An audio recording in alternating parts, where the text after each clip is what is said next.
Ako si Angela Patricia Saldua. Yung asawa ko ay si Amiel. Ngayon, nasa Singapore siya nagtatrabaho as a chef.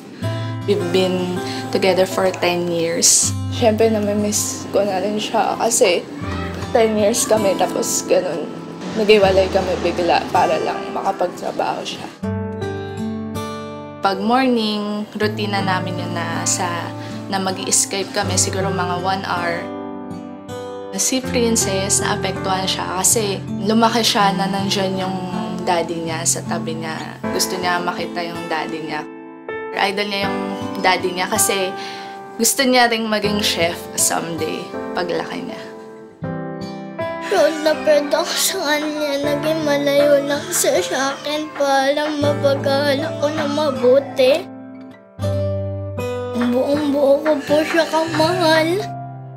Mga po makita yung papa ko.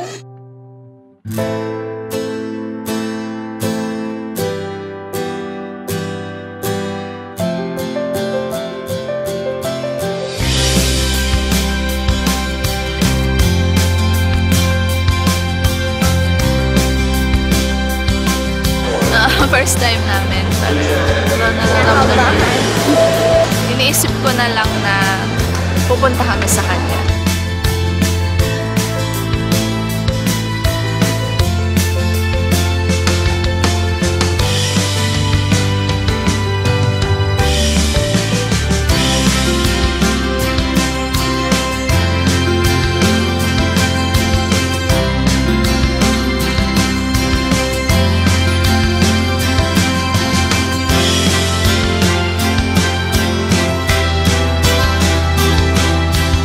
Ilang minuto na lang na malapit na kami sa kanya. So, sobrang excited na ako na makita siya ulit.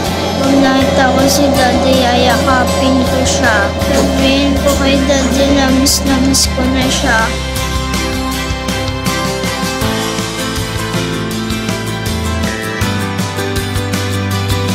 I'm Amiel, yung birthday sa Saldua. My work is chef. Bakang bayani kasi siyempre, nagsasakripisyo ka para sa pamilya mo, para sa ikakaganda ng buhay nila. Mahirap yung trabaho sa malayo ng pamilya. Kailangan mag-adjust talaga. Minsan nakakalungkot kasi huwag mo mag-isa ka lang. Sobrang hirap. Yung hindi ko makasama yung pamilya ko, sobrang challenge sa akin kasi masyadong malapit sa akin yung asawa ko at yung mga ko.